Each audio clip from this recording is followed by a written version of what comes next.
Willow Creek, late November. I had lived on that quiet cul-de-sac for only a few months when one moment, just one sound, reshaped the way I saw my home, my neighbors, and the strangers who move through the dark.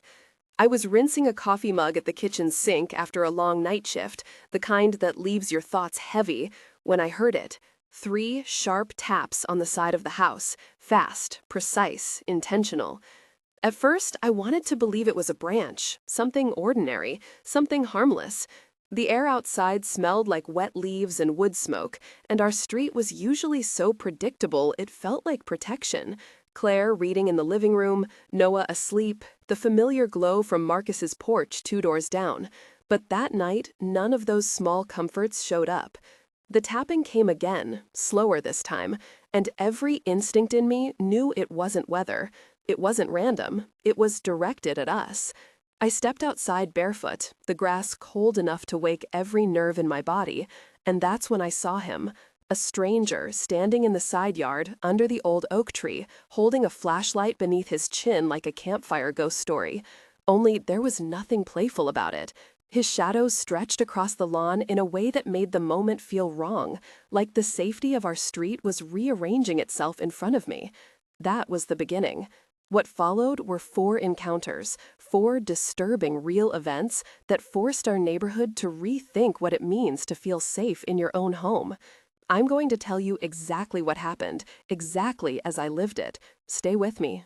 I moved to Willow Creek when Claire accepted a job at the county clinic, and I transferred to the regional emergency department. I grew up in a farm town 3 hours east, the kid of 2 school teachers who prized routine and visible community ties. My father taught me to check the neighbor's mailbox if I was heading out, to notice if a porch light was newly dark, to know the dogs by their barks. I left home at 24 and trained to be a respiratory therapist, which meant night shifts, blunt conversations with exhausted parents, and a career built around noticing small changes in breathing that precede big problems. Losing my mother to a sudden stroke 6 years before we moved here taught me how quickly ordinary life can be upended and how memory can tighten around certain images. Claire was raised in the city and brought a flexible curiosity. She taught 5th grade and had a way of seeing patterns in children's sketches that I missed. Noah, quiet and fiercely curious, loved to map the neighborhood with a crayon and ask questions that made adults stumble. Our life on Willow Creek was stitched into rows of predictability and small kindnesses. We knew the mail carrier, Officer Lopez, who patrolled slowly on weekday mornings, Pastor Lewis, who jogged, Sundays before church, Jenna, who ran the corner bakery and always saved us a croissant when Noah came through with a school field trip. We had lived next to Marcus, a mechanic who kept a battered pickup and a careful schedule, and across from Karen, a retired nurse who watched the kids after school. Those names, like warm cords, held the neighborhood together until strangers began appearing where they should not have been. Story 1, which began with the tapping under the oak, is the one that first seeded caution in our minds. I stepped into the yard, and the stranger raised his flashlight so the beam licked my face, soft and wrong. He was a thin man in his 50s, with a cap pulled low and a jacket that smelled faintly of oil and river mud. The flashlight made his eyes misplaced in his head, reflective and quick. "You lost?" I asked, my voice low, because the street was quiet and I did not want to alarm Claire or Noah. He responded, "No, I thought this was Maple Street," as if Willow Creek could be confused at night. I told him gently that this was Willow Creek and not Maple, and he laughed, a small, forced sound, then asked if he could use our phone. His hand trembled when he reached toward me. I considered calling 911 right there, hearing my own training advise caution with a stranger who could be injured, but he seemed unharmed, just off balance. I offered him a seat on the porch and brought out a blanket. Marcus came over within minutes because his porch light was programmed to eyelash at the night, and he had seen someone in our yard from his work lamp. "You okay?" Marcus said. The man told Marcus a different story, that he had been car camping and woke up disoriented, that his car was gone, that he had last been on Highway 7. Karen, from across the street, peered over her shrubs, smelling of lavender and bread. We called the non-emergency police line, and Detective Harris, a thin, polite man, told us to bring him to the bench and wait. While we waited, I noticed odd things, sensory details that later gained weight. The man smelled faintly of copper and antiseptic, as if he had been handled in a clinic. His hands were rough, tasting of soot when he smoked a short cigarette while Marcus watched him. He had a thin ring of dry soil under his fingernails, as if he had been digging. He kept repeating one phrase, "I am waiting for the train," which made no sense because the nearest tracks were miles away. Officer Lopez arrived, headlights cutting the grass into a white strip, and spoke to the man while we all stood back in the damp dark. The man gave a name that matched nothing in the police database, and when Officer Lopez ran a quick check on the patrol tablet, he came up clear. We expected an answer and found none. That night, we learned the first rule. Strangers do not always present as threats, and their stories can be scrambled by exhaustion or worse. The presence of someone under our oak meant something different after that evening. The investigation that followed involved a community search and a call to the county shelter. Forensic procedure in this case was minimal, but the officers documented statements, logged the scene, and took a short written report about a possible missing person. The report described how witnesses recalled the man's behavior and how officers performed a welfare check. That documentation later mattered because it provided a timeline when another event connected to the man appeared on a nearby trail camera. The second story began 2 months later and involved a trail camera that belonged to Pastor Lewis, who liked to film birds and deer behind his property. In the early morning of a foggy April, Jenna the baker texted our neighborhood group a shaky photo. A man crouched at the edge of her bakery loading dock, peering into an open delivery box at 3 a.m. The image was grainy, a smear of pale face, and a reflective watch.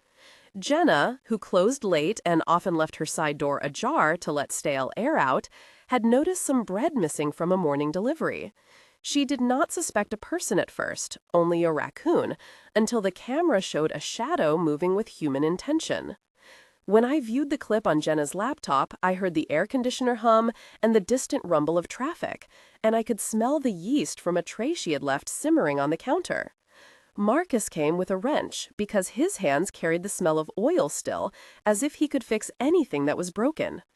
"This is not just a thief," he said, tapping the screen. "This is someone watching."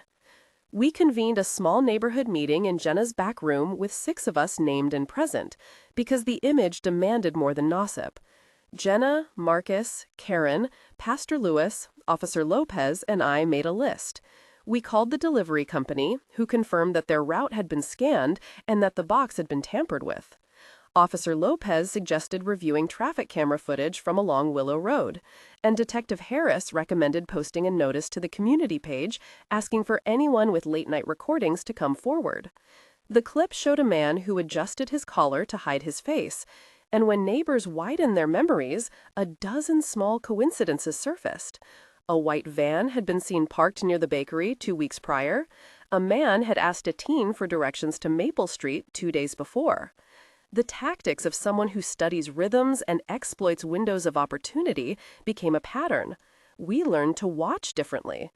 A technical detail here mattered. When Officer Harris examined the clip, he described how metadata from security cameras can... He explained, in about 300 characters, that investigators preserve original files, note chain of custody, and extract frame by frame to identify gait and unique clothing. That small forensic explanation made the process feel less mystical and more achievable to each of us. The third story is the one that made the community move from caution to alarm. It began with an online post, a page called Willow Creek Watch, where residents shared lost pets and garage sale times. One Sunday, a neighbor named Sam posted a photo of a backpack found near the creek path, a bright green bag with a name tag ripped off. "Found near the bridge," Sam wrote, and attached the image. Within hours, the post had dozens of comments, including one from a mother who said her son had left the river trail the night before to follow a dog and had not returned for 2 hours. The boy, Tyler, came back muddy and shaken and told a fragmentary tale about a man with a light, someone who had offered him a candy bar. Remember that Noah liked to map the neighborhood and sometimes rode his bike to the trail to look for frogs. When I read Tyler's comment, I felt a tightness in my chest that a parent recognizes, a soundless alarm. I called Claire, and she came home, and we went to the trail with flashlights, the air smelling damp and green with algae. I can still feel the cold of the metal handrail where Tyler said the man had leaned, the roughness of the leather on my palms, and the taste of river iron on my tongue when I peered into the water. We found footprints in the mud that did not match the shoes around. They were narrow and spaced in a way that suggested someone walking fast. I called Detective Harris, and he showed up with a small team, including Dr. Patel, a forensic anthropologist who had done consultations for the county coroner. Detective Harris organized a grid search. He and Dr. Patel described the way a proper search is documented, how every piece of potential evidence is photographed in situ, measured, and collected with gloves into evidence bags to maintain chain of custody. They explained in accessible terms that soil compared from a suspect's shoes to the mud at a scene can link a person to a location. Their calm, technical language was a counterweight to panic. The search turned up a cigarette butt with a rare brand not sold in local stores, and the lab later matched nicotine residue patterns to a supplier. That small technical link broadened our investigation. Tension built in moments that I will never forget, and I can remember 3 particular peaks that slowed time. The first peak was the night the man under the oak returned. It was the 3rd week after the trail incident, and Claire was at school planning lessons while Noah slept. I was working the night shift and arrived home before dawn, the sky a bruise of purple and early gold. I saw a silhouette by the side yard, and my pulse lodged against my ribs. The man stepped forward and said, "I told you I would come back." I felt my throat close. "Why?" I asked. He looked at me like a man surprised to find his own voice in another person's jaw and said, "To finish what I started." The words were small and precise, and the cold air filled with the smell of wet pavement, his breath visible and mossy. I asked him to sit and talk. He refused to sit. He had a pocket full of coins that clinked like small nails when he shook them. I remember the scratch of his jacket as he moved, the distant honk of a truck, the taste of copper in my mouth as fear rose. Marcus and Officer Lopez arrived within minutes and surrounded him. He resisted at first and then permitted a simple pat-down. The officers found a small leather notebook with coordinates and brief notes. He kept saying, "I have to find it before they do." The notebook became central. Detective Harris later cataloged it as a lead rather than a piece of evidence. That night, the tension was a living thing, making the hair on our arms stand up, turning ordinary breaths into a shared calculation of safety. The second peak came 3 days later, when a neighbor, Jenna, found her bakery side door rimmed with scratch marks and a smear of something like grease. "He was here," she said, voice shaking, and then, in a quieter cadence, "He touched the dough." The idea of a stranger touching food prepared for others spread aggression and fear through the street like a contaminant. We held a vigil, lights small and numerous, and Pastor Lewis prayed while neighbors traded observations. That vigil was mostly a release of communal anxiety, but also a reminder that an assault on daily life can feel like a moral violation, not just a legal one. The third peak was the confrontation that led to the arrest. It started with a tip from a woman named Mary, who works at the gas station on Route 2. She told Officer Lopez she had noticed a man paying in cash for coffee every night and leaving with a small thermal mug. She recognized the man from a sketch a neighbor had posted after the trail incident. The sketch had been made by an amateur artist in our group. It was not professional, but it showed an odd jawline and a missing front tooth. Mary called in the license plate of a van that lingered. Officer Lopez, Detective Harris, and a small team coordinated a stakeout and then moved in when the van returned. The night smelled of rain and anticipation, wind pressing at our jackets. Neighbors watched from behind curtained windows. Officers for a police-clothed approach, and a deputy called out, "Police, hands where we can see them." The man complied, and there was a brief struggle before he was restrained. The arrest itself was a rush of mechanical steps, and within it the strange calm of a person being taken from a life of wandering into custody. He kept murmuring coordinates and the phrase, "I was only looking for the map." The arrest came with a measured show of procedure. Officers read him Miranda, documented the seizure of the van keys, collected the leather notebook, took photographs of the scratch marks at Jenna's door, and cataloged the cigarette butt. They filmed statements from eyewitnesses with official forms. The process was clinical and exacting, an attempt to turn chaotic fear into a chain of readable facts. The discovery that followed the arrest was the most unsettling of all. During a routine property search of the van, a deputy found a crate hidden under tarps. Inside the crate were dozens of pairs of children's shoes, all different sizes, some with mud and leaf fragments clinging to the soles. There were small toys wrapped in wax paper and a folded nap covered in coordinates, and tiny X marks that corresponded to trails and creek bends near our neighborhood. The smell emanating from the crate was damp and old, like a basement after a flood, layered with the faint electric smell of months of closed air. Detective Harris spoke softly as he explained that they had found items that suggested the man had been following children, perhaps offering candy or small gifts, and that the map could indicate places he returned to. The community felt nausea. We all wanted to scream that we had missed signs, and yet also needed to accept that predators adapt to ordinary rhythms. That night, they executed a search warrant at 2 locations connected to the man and found additional items that matched missing small possessions.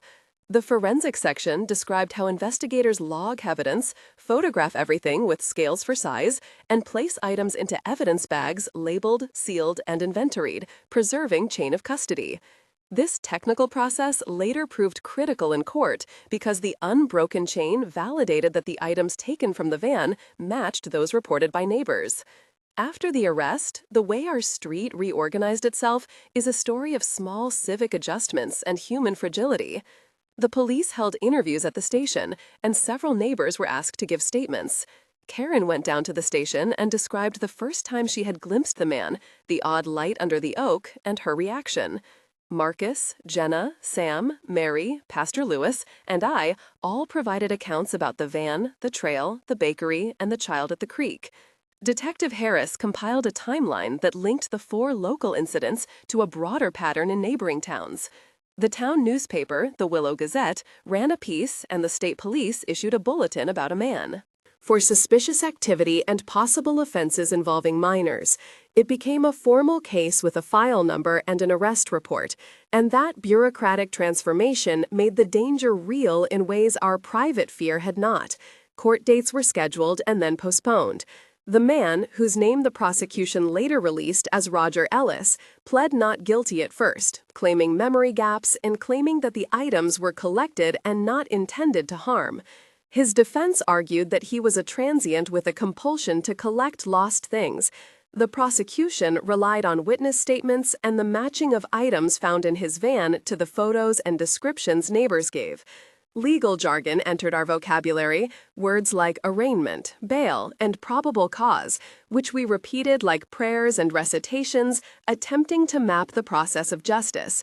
1 month after the arrest, the neighborhood had not yet returned to normal, but some of the immediate fear had been replaced by action. Parents formed a safety committee, led by Karen and Pastor Lewis, and the local school, Willow Creek Elementary, instituted a new check-in procedure for students who walked home. Jenna organized a weekly safety bake sale to raise money for better lighting in the alleyways. Claire began volunteering to supervise after school, which gave her a sense of agency and helped Noah see community as something we build deliberately. Officer Lopez increased patrols in the evening and asked neighbors to report any suspicious vehicles. Detective Harris spoke at a community meeting hosted at the church and explained how local police coordinate with state units, the importance of preserving surveillance footage, and how tips can be anonymized. He advised that we mark items with small engravings or unique tags, and to teach children to always check with a known adult before accepting anything from a stranger. The 1-month epilogue is a snapshot of a neighborhood that is awake. The shock had settled into routines of vigilance, with porch lights scheduled later and new neighbor watches organized by Marcus and Sam. Many of us slept differently, doors locked earlier, and parents tracing routes with their kids. We continued to exchange information on Willow Creek Watch and began volunteering to check each other in the morning.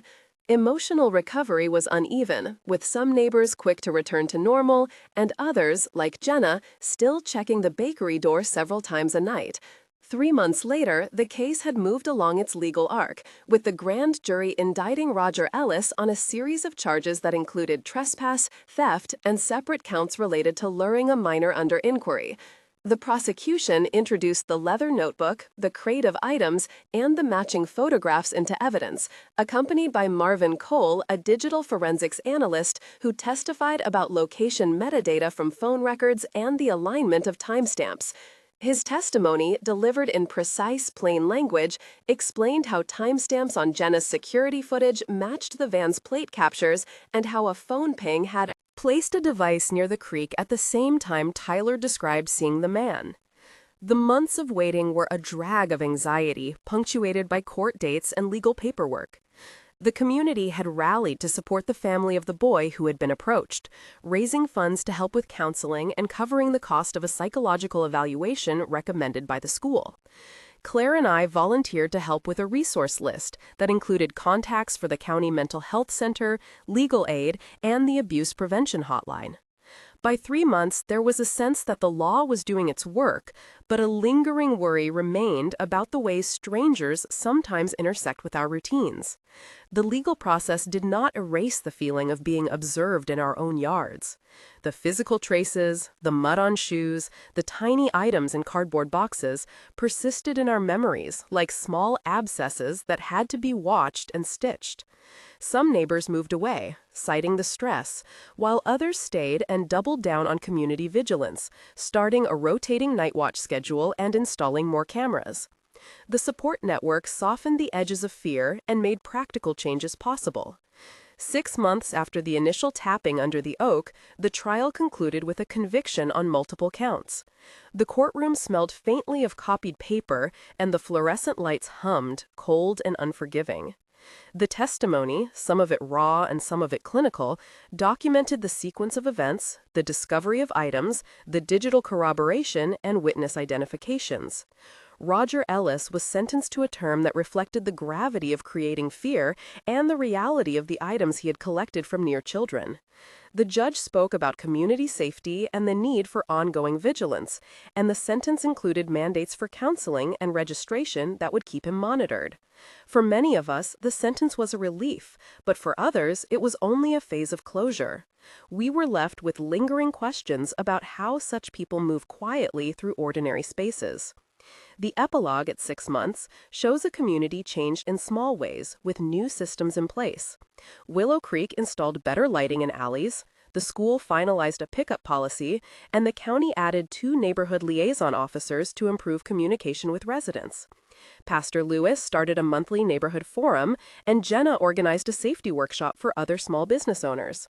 Personally, our family had new routines.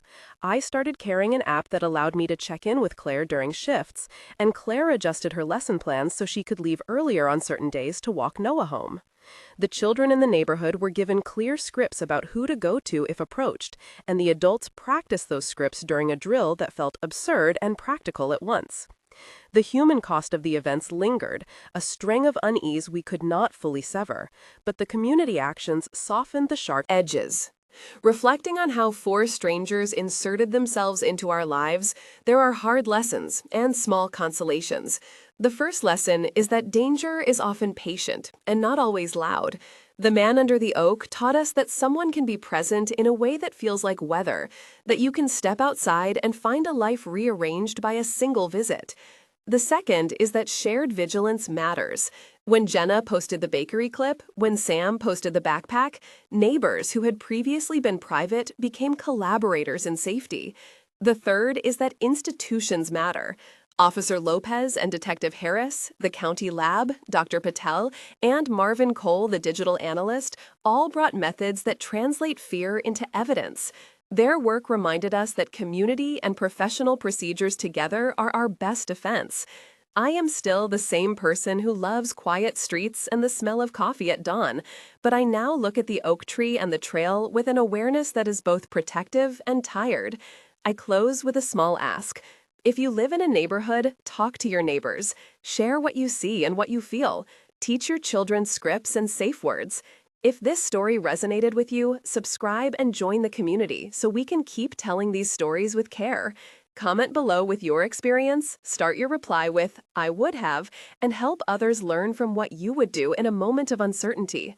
We keep each other safe not by living in fear, but by noticing and acting together, by turning private alarm into public prevention, and by remembering that a street is more than a collection of homes. It is an agreement to look out for one another.